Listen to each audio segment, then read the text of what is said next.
Hi, welcome back to zero purpose only. हमारे साथ भान सिंह जी वो है, दोबारा से अपनी एक नई स्टोरी बताने वाले हैं एंड काफी इंटरेस्टिंग है इनकी स्टोरी। वैसे आप इनकी एज गेस कीजिए, आपको क्या लगता है कितने साल के कोई हैं? भी नहीं बता पाएगा मेरी एज को। बताइए। कोई भी नहीं बता पाएगा। कोई भी नहीं बताएगा। इनका कहना है 42। कि कोई भी इनकी एज गेस नहीं कर 42 है पाएगा। इनकी एज। आप बता क्यों रहे हैं? उन्हें गेस करने कोई भी दो। नहीं बता पाएगा। कोई भी नहीं बता पाएगा इनकी एज। सो बेसिकली इन्होंने खुद ही बता दिया, ये 42 ईयर्स के, कहीं से लगते नहीं है। ओके। ओके भैया, आप कुछ बता रहे थे मुझे। मेरे दो दो ऑपरेशन हो रखे हैं पेट के। एक मेरा पहला ऑपरेशन हुआ अलीगढ़ ताज हॉस्पिटल में। जहाँ मेरा ऑपरेशन हुआ था तब मेरी हालत बहुत बेकार थी। मतलब मैंने एक एक निवाला मछली का खा लिया था, उसका कांटे से मेरे आंत में फंसने से फंस पड़ गया था। तो मेरी आंतें खराब हो गई थी। तो मैं उस टाइम मेरे भाई की शादी थी, बड़े वालों की, जिन्होंने मेरी शादी में साथ दिया था। तो मैं शादी में जा नहीं रहा था, तो पापा कहते हैं क्यों नहीं जा रहा। मैंने कि मैं नहीं जा रहा, मेरी तबीयत सही नहीं है। पापा कह रहे तू नहीं जाएगा तो मैं भी नहीं जाऊँगा। तो पापा की सुनने के बाद मैंने कि चल यार पापा नहीं जाएंगे, अच्छा भी नहीं लग रहा, तो मैं ही चला जाता हूँ। फिर साथ में गया, जैसे मैं गाड़ी में से उतरा वैसे मेरे पेट में बहुत तेज दर्द हुआ भाई। मेरे को तुरंत हॉस्पिटल लेके गए। पापा ने शादी वादी, पापा की और मेरी खुद के भाई की वीडियो फिल्म में एक फोटो नहीं होगी किसी को भी, हम लोग नजर ही नहीं आए। उसके बाद भाई वहाँ पर जा करके इंजेक्शन वगैरह लगवाया बेहोशी का। सुबह को पापा मुझे लेके आए अलीगढ़ हॉस्पिटल में, तो फिर मशीन से पस खींचते थे। फिर डॉक्टर ने बोला कि बाबा ऐसे काम नहीं चलेगा, ऑपरेशन करना ही पड़ेगा। तो पापा कहते कि ठीक है भाई। तो वो डॉक्टर ऐसा था कि मेरा ऑपरेशन करने के साथ में पापा को अंदर जैसे मेरा पेट काटा ना उन लोगों ने, तो हथेलियाँ बाहर निकाल रखी थी। तो पापा को ले गए दिखाने के लिए। पापा हथेलियाँ देख करके बेहोश हो गए वहीं पर, क्योंकि घूम रही थी वो। फिर बताते 5 फुट मेरी आंत को काट दिया उन्होंने। फिर दोबारा तो वो मेरा ऑपरेशन सक्सेस नहीं हुआ था। फिर मेरे वही प्रॉब्लम थी दर्द वाली, दर्द ज़्यादा नहीं था। फिर मैं 2-3 साल तीन मूर्ति हाउस में नौकरी किया, नेहरू कोठी। वो मैंने उसमें भी 2.5-3 साल जॉब की। तो उस टाइम मेरे दर्द बढ़ता गया। तो फिर पापा कहते हैं, उस टाइम मेरी शादी हो गई थी, मेरा बड़ा वाला बेटा छोटा ही था। फिर पापा कहते हैं कोई नहीं, तू एक काम कर, गाँव आ जा, फिर मैं तुझे दिखाता हूँ। फिर मैं अलीगढ़ में एक कृष्णा हॉस्पिटल है प्राइवेट, उसमें पापा लेके गए मुझे। अल्ट्रासाउंड वगैरह कराया। अल्ट्रासाउंड वगैरह कराने के बाद उन्होंने बोला कि ऑपरेशन बाबा करना पड़ेगा, पहले ही गलत हो चुका है, दोबारा करना पड़ेगा। अच्छा, पहले ऑपरेशन गलत था। हाँ। उसमें क्या गलती करी उन्होंने? उन्होंने पता नहीं क्या आते को ढंग से सिला नहीं, क्या नहीं किया, भगवान जाने। अब वो डॉक्टर हैं। तो हाँ, तो फिर उन्होंने ऑपरेशन किया। वैसे मैं तब से ठीक हूँ जब से मेरा ऑपरेशन हुआ। इस ऑपरेशन को दूसरे वाले को मेरे को हो गई 17-18 साल हो गई मेरे ऑपरेशन को। तो पापा मम्मी कोई भी नहीं था। डॉक्टर आया, मुझे उठा के ले गया ऑपरेशन थिएटर में। और बड़ा ठंडा हो रखा था। और मैंने जैसे ही अंदर गया, मेरे को कब कभी छूटने लगी ठंड की वजह से। मैंने डॉक्टर को बोला, मैंने सर एक चीज़ बताइए, इतना ठंडा क्यों है? तो डॉक्टर कहता है बेटा जब हम आपका पेट को काटेंगे ना, जब आपके आंतें बाहर निकालेंगे तो वो हिले जुले ना, इसलिए ये इतना ठंडा रहता है ऑपरेशन थिएटर। मैंने अच्छा ठीक है कोई बात नहीं।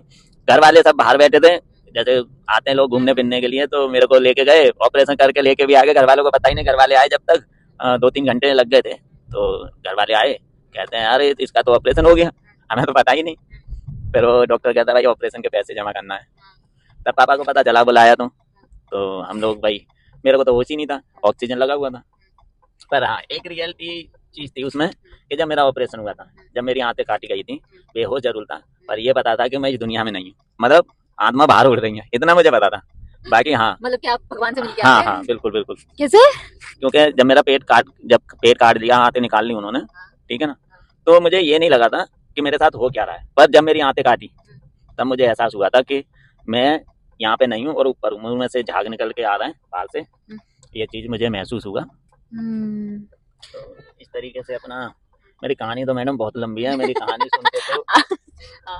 कहानी सुनने के लिए तो पूरा दिन कम पड़ जाएगा।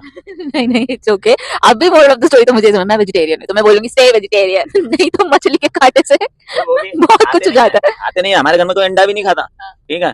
अरे वो मेरा एक दोस्त था, तो वो मछली पकड़ रहा था, मैं भी चला गया था। तो वो कह रहा है गांव की तो बात थी, वो खड्डे में से पकड़ते हैं ना, तो उसने कम से कम 15-20 सांप मारे थे, ठीक है। तो मेरे से कह रहा है कि खाएगा तू? मैंने यार बना के देगा तो खा लूंगा, बनाऊंगा नहीं। तो वो सच में शाम को घर पे बना करके लेके आ गया, कह रहा खा ले। मैंने कि भाई एक ही पहला ही निवाला लगाया था वो मैंने, तो मछली का कांटा जो मेरे गले में फंसा। और नहीं तो कभी मछली क्या अंडे भी नहीं खाते हमारे घर में कोई भी। तो आप वेजिटेरियन हो, आपको वेजिटेरियन ही रहना चाहिए था। सो गाइस, स्टे वेजिटेरियन, मछली वाली मत खाना। देखो मैंने अभी क्या बोला, जो ऊपर वाले ने लिख रखा है हमारे नसीब के लिए, वो हर हालत में होना है किसी न किसी बहाने से। किसी की मौत भी ऐसी नहीं होती है कि मतलब आया और हो गई। किसी ने, देखो एक ये बहाना है कि किसी को अटैक पड़ गया, भाई यार कल तो अच्छा वाला था वो मर गया, उसको क्या हुआ भाई, यार अटैक पड़ा मर गया। तो अटैक अब ये चीज देखो कि आज से कम 20 साल पहले 15 साल पहले अटैक का नाम भी नहीं था, अटैक का नाम भी नहीं था। अब जो डॉक्टरों के जरिए से अटैक का नाम आ गया कि अटैक पड़ गया भाई मर गया, मतलब अच्छा वाला बंदा अटैक आया। अब देखो आप दो हम लोग हैं कि किसी के घर में शादी बहू वगैरह होते हैं सबके घर में, ठीक है, तो आपने देखा होगा कि रोडों पे बुजुर्ग लोग जो है भीख मांगते हैं ना। अब वो कहते हैं कि भाई हमारे घर वालों ने कि हमें निकाल दिया है, वो कर दिया, मतलब वो कहते हैं खो गए उनके माँ बाप बच्चे वगैरह। अब एक चीज मेरे को बताओ कि बच्चे कह रहे हैं मेरे माँ बाप खो गए, इश्तिहार लगवा रहे हैं। अबे सालो ये बता दो मुझे, इतनी इतनी साल के तुम्हारे शादी ब्याह कर दिए, इतने बड़े तुम लोग हो गए, मतलब वो बुढ़ापे में खो गए, बुढ़ापे में खो गए, ये बोलो कि तुम्हारे कर्म देख करके वो घर छोड़ के चले गए या तुमने निकाल दिया उनको बाहर। Deep thought. भाई वो जो जिन्होंने दुनिया देखी है, ठीक है, जिन्होंने दुनिया देखी है वो घर से खो जाएंगे। मतलब इश्तिहारों में देखते हैं 50 साल का अंकल गुम है, इतने दिन से किसी को पता चले तो बताना, इतने पैसे मिलेंगे। अरे भाई उन्होंने जिंदगी पूरी अपनी निकाल दी दुनिया देखते देखते, वो खो जाएंगे? कभी नहीं खो सकते। पर ये बोलो कि या तो तुम दोनों के में कोई ना कोई प्रॉब्लम होगी, या तो तुमसे ही तंग के वो खुद चले गए तंग करके, या तुमने उनको घर से निकाल दिया। बड़ा बूढ़ा कभी घर से खो नहीं सकता है। अब अपनी कमी नहीं, ये स्कैम है कि मिसिंग पर्सन, असल में तो वो निकाल ही दिए। निकाल ही दिए।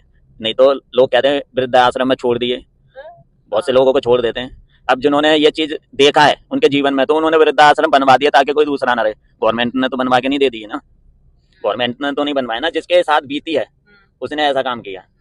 तो लोगों की सोच को कभी भी कोई वो नहीं कर सकता, अपनी गलती कोई मानता नहीं है। अगर अपनी गलती जिस दिन कोई इंसान मान ले तो उस दिन इस दुनिया में ना बहुत कुछ ठीक हो जाएगा। कहने का मतलब ये है। अभी हम रोड पे चलते हैं, अब जैसे ये लोग और भी गाड़ी लेके हैं, जब मेरी गाड़ी रोड पे चल रही है, ये जरूरी नहीं है कि मैं ही किसी में मार दूंगा, मेरे में भी कोई मार देगा, इधर ही लेना नहीं। तो मैं आपको खत्म ही कर देती हूँ। सीधा चलो, आप साइड में ही कर लेना। तो मैं कहता हूँ कि जैसे रोड पर चल रहे हैं हम, अब गाड़ी ली है, तो ये जरूरी नहीं है कि मैं अपनी गाड़ी को मैं किसी में मारूंगा, कोई मुझ में भी मार दे, और अपनी चीज का कोई नुकसान करना नहीं चाहता। पर जो पैसे वाले लोग हैं ना, वो लोग सोचते हैं पकड़ा पीट दिया, यार किसी की इज्जत है कम से कम उसको तो देखो।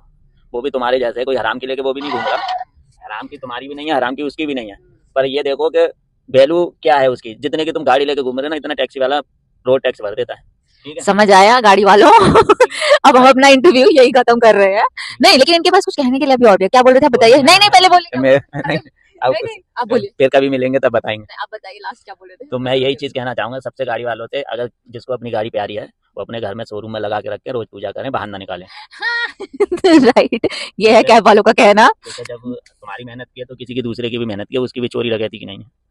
फर्क इतना है कि उसकी मेहनत की है, तुम्हारी तो फिर भी 2 नंबर के काम की होगी। इधर उधर का हम जैसों का गला काटना, इतने पैसे वाले होकर के अब लोग क्या करते हैं, भंडारा करते हैं। दुकान वाला 10 रुपए उधार नहीं कर सकता कि उसको 10 रुपए भाई कोई बात नहीं दे दियो ताकि उसके घर में रोटी बन जाए। अब तुम भंडारा कर रहे हो, या तुम 10 रुपए किसी की हेल्प नहीं कर सकते, भंडारा करके कि भगवान तुम्हारे पाप को सही कर देगा, कभी नहीं कर सकता। सो ये थे हमारे भान सिंह जी, जिनके नहीं कहते हैं हेल्प, भंडारा करते हैं लोग, मंदिर मस्जिद में चढ़ावा चढ़ाते हैं। भगवान को देने की किसी की औकात नहीं है, भगवान सबको देता है। तुम जाके आज मैंने ये दिया मंदिर में, ये चढ़ा के आया, इतना खर्चा, मंदिर मस्जिद में किसी की औकात नहीं है कोई किसी परमात्मा को दे सके, क्योंकि देने वाला वो है। तुम्हारा मन साफ होगा ना तो परमात्मा तुम्हारे साथ होगा, आत्मा साफ नहीं है तो कुछ भी नहीं है। माय गॉड, डीप थॉट, सोचना इसके बारे में। थैंक यू भान सिंह जी।